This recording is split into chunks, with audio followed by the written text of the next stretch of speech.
ولا يحزنك ولك قاعد في الدار، تقدر تخلص فكاتيرك ومشترياتك وتعدل جميع تحويلاتك الماليه من خلال تطبيق بنكيلي، ما احتكيت مع حد، ولا عاد ما هو عندك بسيط، تقدر تلاشارجيه من خلال جوجل بلاي واب ستور، والتسجيل فيه والتفعيل مجاني.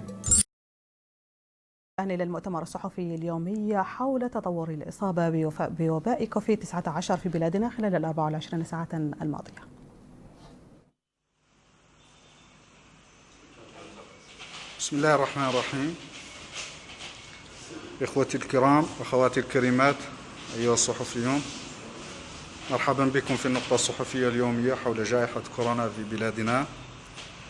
وفيها لهذا اليوم 60 حالة جديدة، من بينها 58 حالة مخالطة وحالتان وافدتان، كما فيها ولله الحمد شفاء 157 شخص من هذا المرض.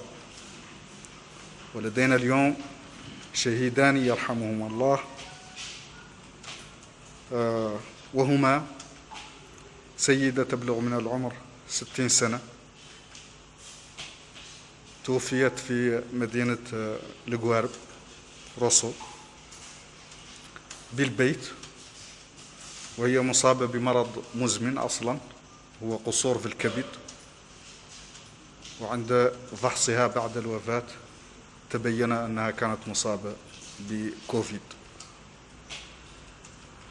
الشهيد الثاني هو رجل يبلغ من العمر 73 سنة رحمه الله، كان في مستشفى أمراض الكبد والفيروسات، ولديه بالإضافة لمرض كوفيد لديه مرض السكري، وكذلك قصور في القلب.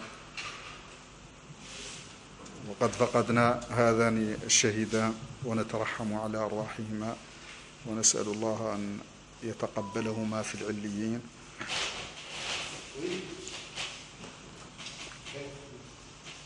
وهكذا بلغت عدد حالات الإصابات في البلد منذ البداية إلى 5873 حالة، من بينها 5555 حالة مخالطة، و147 حالة مجتمعية، و171 حالة وافدة. كما بلغ عدد حالات الشفاء 3436، وفقدنا 155 شهيد يرحمهم الله جميعا وليشفي جميع المرضى. الحالات النشطة اليوم عددها 2282، من بينها 2057 حالة بدون أعراض، و220 لديهم أعراض خفيفة، و5 أشخاص يحتاجون الرعاية. أما الفحوصات فبلغ عددها إجمالا 52814، من بينها 450 تم إجراؤها خلال اليوم الأخير، وفيها 159 فحص للمتابعة و291 للتشخيص، تتوزع على النحو التالي بين الولايات: 4 من الحوض الشرقي، وفحصان من الحوض الغربي، 6 من قرقل، 12 من البراكنة، 14 من الترارزة، 12 من أدرار، 16 من نواذيبو، 7 من قديماقة، 4 من تير الزمور، 158 من نواكشوط الغربية، 154 من الشمالية، و61 من الجنوبية.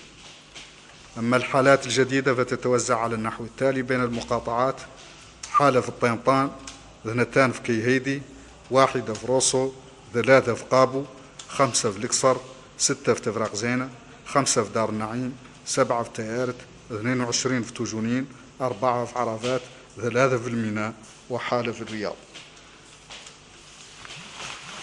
Chers citoyens, bienvenue au point de presse quotidien sur la situation du Covid dans notre pays, marqué ce jour par 60 nouveaux cas, dont 58 contacts et 2 cas importés, et également par la guérison de 157 patients de cette maladie. On déplore le décès de 2 malades, que sont une femme âgée de 60 ans qui est décédée à la maison, à Rosso. C'était une femme qui avait une insuffisance hépatique avec une cirrhose de foie et qui a été testée positive au Covid après son décès. Le deuxième cas est un homme âgé de 73 ans qui a été hospitalisé à l'Institut de pathovirologie pour l'infection Covid, mais il était connu comme étant diabétique et souffrant également d'une insuffisance cardiaque.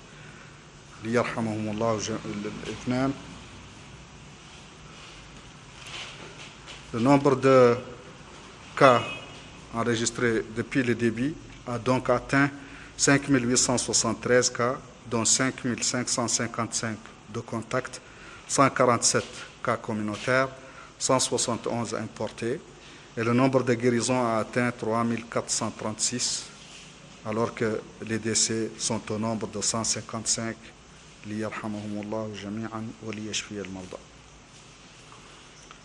Les cas actifs au jour d'aujourd'hui sont au nombre de 2282, dont 2057 sans signe, 220 avec des symptômes légers et 5 nécessitant un suivi rapproché.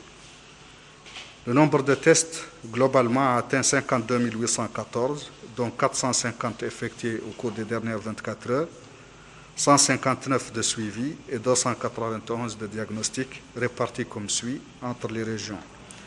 4 au Hod Sharqi, 2 au Hod Al-Gharbi, 6 au Gorgol, 12 au Brakna, 14 au Trarza, 12 à Nadrer, 16 à Nouadhibou, 7 au Guidimaka, 4 au Tirzamour, 158 à Nouakchott-Ouest, 154 au nord et 61 au sud.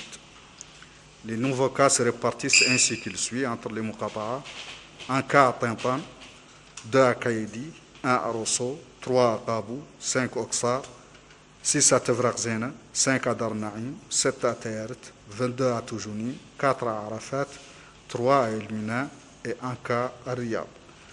Sur ce, أصلي وأسلم على سيد المرسلين وإلى غد إن شاء الله. إذا كانت تلك وقائع المؤتمر الصحفي اليومي حول تطورات الإصابة بفيروس كورونا في بلادنا خلال 24 ساعة الماضية.